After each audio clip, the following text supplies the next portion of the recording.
read a novel, when I read a novel, I have full concentration. I can read up to 3 AM.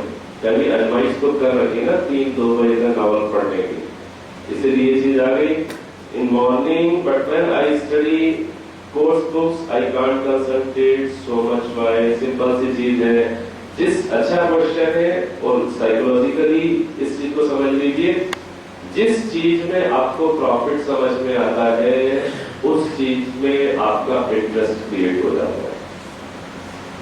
आपका interest जिस चीज में आपको profit मिले, मजा मिले, सुख मिले.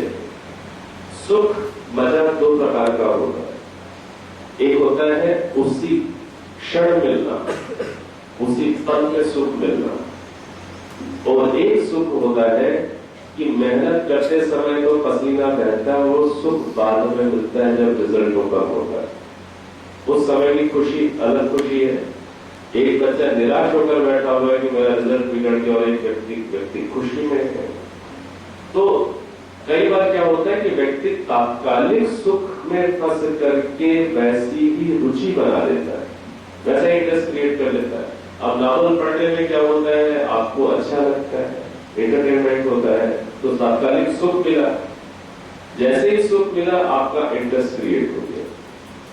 जिस भी चीज में इंटरेस्ट क्रिएट हो जाएगा उसमें माइंड कंसंट्रेट हो जाएगा. अब किताब कोर्स की बुक खोली, अब कोर्स की बुक में क्या सुख मिलेगा या तो दिमाग लगाना पड़ता है, सुख ही नहीं मिलता. लेकिन यदि आप इस अंडरस्टैंडिंग को रखेंगे कि कोर्स की बुक में मेहनत करने के बाद मुझे भविष्य में सुख मिलेगा, उस सुख को देख पाओ. यदि दूर जो सुख है अभी हाथ में नहीं है, क्या देखो कि आप लेफ्टिनेंट कर्नल बनना चाहते हैं और आप बढ़िया कैंप लगाए, अपना जगुआर से उतरे नीचे, लेफ्टिनेंट कर्नल साहब नीचे है एरोप्लेन से, एयरफोर्स से, ठीक है. दिल्ली में जाना चाहते हो तो पता चला लोग सामने खड़े हैं, आपके सामने यस सर चल रहा है काम, ठीक है. इसी प्रकार से जो बनना चाहते हो वो आप देखो कि ये मेहनत मुझे वहां पहुंचाएगी, ये मेहनत वहां मुझे पहुंचाने वाली है. तो आपको उस समय भी प्रॉफिट समझ में आएगा, लाभ समझ में आएगा. और जैसे ही लाभ समझ में आ जाएगा, कंसंट्रेट करो, इंटरेस्ट क्रिएट होगा, और कंसंट्रेट आप बेटर कर पाएंगे. आप जो बनना चाहते हो उस स्वप्न को अपने दिमाग में स्पष्ट कर लो, और ये मेहनत मेरा वो स्वप्न पूरा करा देगी. उस चीज को अच्छे से लिंक कर लो, आपका इंटरेस्ट अपनी कोर्स की बुक में हो जाएगा. वो कोर्स की बुक नहीं दिखेगी आपको, लेफ्टिनेंट बनने का रास्ता दिखेगा, ठीक है ना. वो कोर्स की बुक नहीं दिखेगी आपको, मल्टीनेशनल कंपनीज में हाई पैकेज लेने का रास्ता दिखेगा. हो जाएगा ना आपका इंटरेस्ट क्लियर, करोगे कंसंट्रेट में. समझ में आ गई बात. अगला क्वेश्चन. अच्छा जी, जब मुझे अध्यापक कुछ समझाते हैं तो मैं कितना भी ध्यान लगा लूं, मुझे सिर्फ 30% समझ में आता है. जैसे मैं काफी बातें कह चुका हूं, जो टीचर समझाएंगे वो पहले से देख कर आओ. दूसरी चीज, टीचर के सामने कई बार व्यक्ति नर्वस हो जाता है, कई बार व्यक्ति झिझक जाता है. तो ये जो कमी है, इस कमी को जानबूझकर टीचर के सामने आकर खड़े होकर दूर कर. बातें बता चुका हूं, ये दूर हो जाएगी तो जिंदगी भर के लिए दूर हो जाएगी, नहीं तो जिंदगी भर अपने से सुपीरियर व्यक्ति से झेप खाते रहो. ये भी चीज लोगों में बहुत होती है. क्या चीज होती है? आप किसके साथ बहुत अच्छे जी लेते हैं, या तो अपने नीचे वाले के साथ अच्छा आप अपने आप को कंफर्टेबल, आपका कंफर्ट फील करते हैं अपने नीचे वाले के साथ, या फिर अपने समान वाले के साथ. वहां थोड़ी सी दिक्कत शुरू होती है यदि दोस्त नहीं है. और अपने से जो सुपीरियर है उससे आप झेप जाते हैं, उससे आप कई बार दूर रहते हैं. ऐसा होता है कभी. ये आदत आपको आगे बढ़ने से रोक देगी. अपने से जो अधिक इंटेलिजेंट है, जो अधिक सुपीरियर है, या कोई बहुत ऐसा कोई गेस्ट आया, कई बार तो बच्चे, मैंने कहा ना कि अतिथि आ रहा है, वो इधर दाएं बाएं कहीं छुप जाएंगे, पलंग के नीचे भी छुप जाएंगे, नजर नहीं मिला सकते. ये जो आदत है इससे आपको ऊपर उठना पड़ेगा. तो सुपीरियर्स के साथ झिझकना नहीं, उन्हें फेस करना, उनसे लाभ उठाने लिए एटीट्यूड लाना पड़ेगा।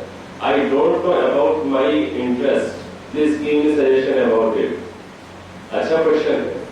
आप देखिए अपने आप को, यदि आपको लगता है कि मुझे पता नहीं मेरा इंटरेस्ट क्या है, तब गुरुकुल के अंदर जितनी भी एक्टिविटीज हो रही हैं, जितने भी गेम्स चल रहे हैं, जितने भी कॉम्पिटिशन चल रहे हैं, सब में ले जाकर अपने को फेंक दीजिए। बात समझ में?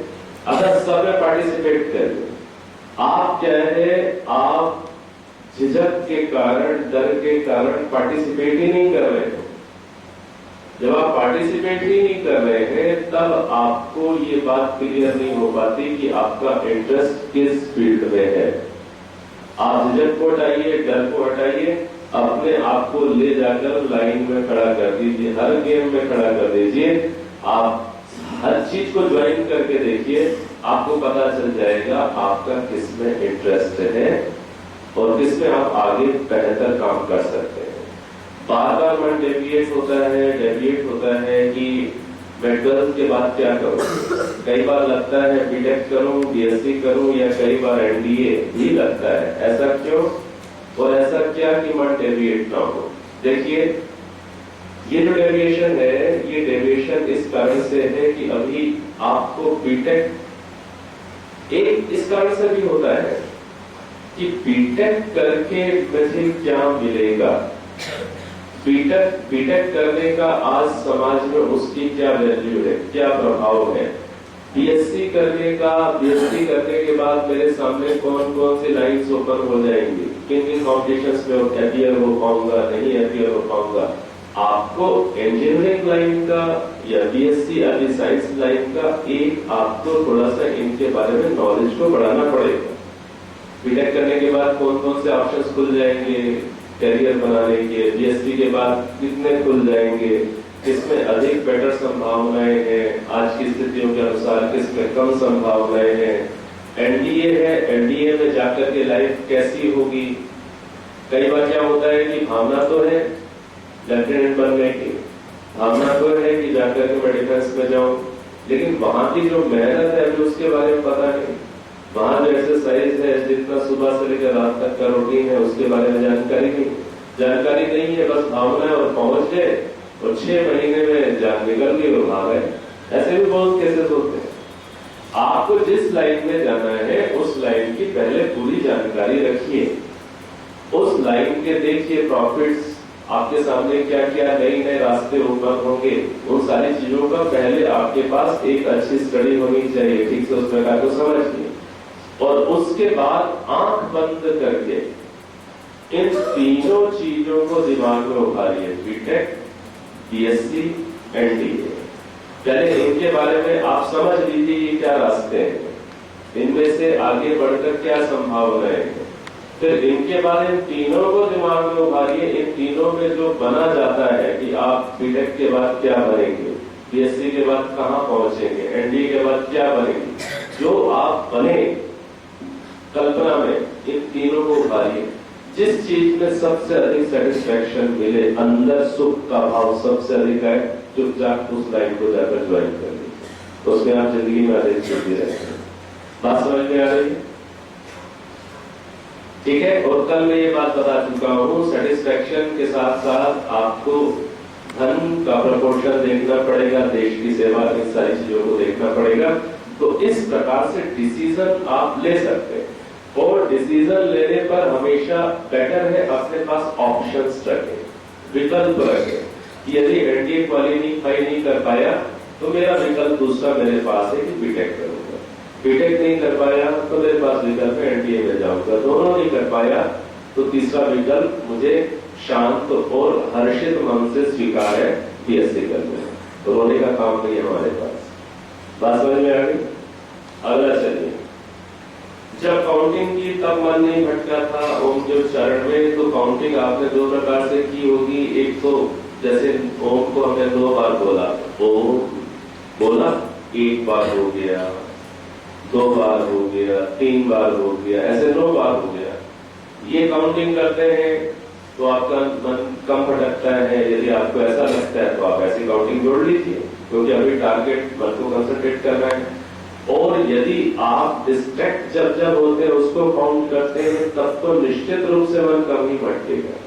जब आप भटकते हैं उस समय जगकर यदि गिनना सीख जाए, पढ़ाई करते समय भी किताब ओपन है, आप पढ़ रहे हैं, यदि आप ये कुछ अभ्यास कर ले, आदत बना ले, थोड़ा सी शुरू में मेहनत अधिक पड़ेगी, लेकिन जैसे ही भटका काउंट कर लो, जैसे ही भटका काउंट कर लो, तो आपको पता चल जाएगा कि पिछली सिटिंग में आधे घंटे में कितनी बार भटका था और अब अगली सिटिंग में मैं इंप्रूव कर रहा हूँ, अगली सिटिंग में इंप्रूव कर रहा हूँ। आपको अपने इंप्रूवमेंट का हिसाब आपके हाथ में आ जाएगा, आप इंप्रूव कर जाओ।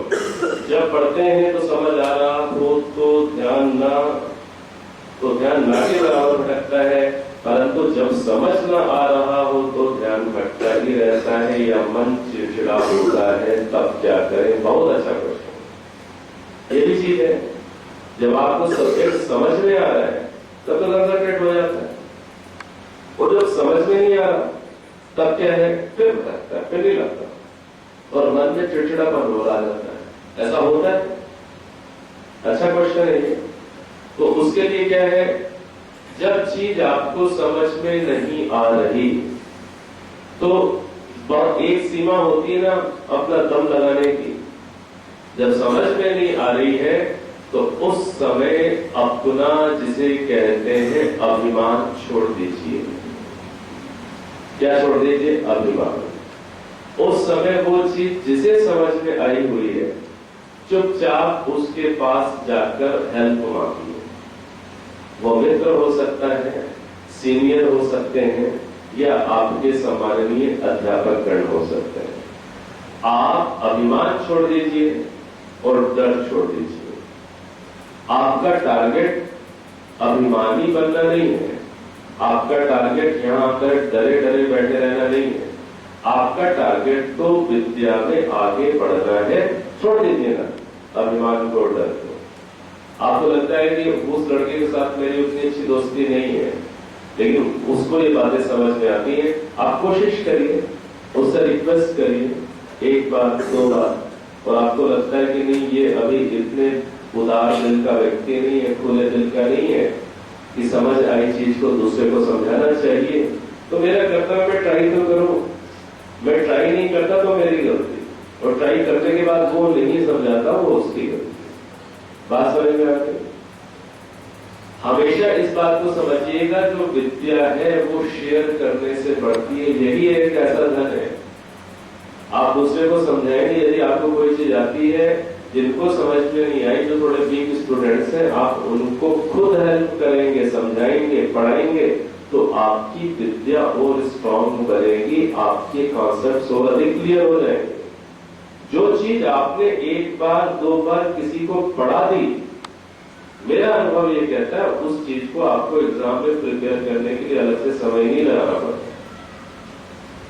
एक होता है ना अपने आप रटे जा रहे हैं, अपने आप समझे जा रहे हैं, और एक तरीका क्या, अपना समझ लिया, अब एग्जाम की तैयारी करने का बेस्ट मैटर, कोई ऐसा मिल जाए उसे पढ़ा, एग्जाम की तैयारी हो गई, पुण्य भी हो गया, और वो जिंदगी भर आपके प्रति एक अच्छा भाव लेकर के जिएगा कि आपने उसकी सहायता की। बात समझ में आ रही है?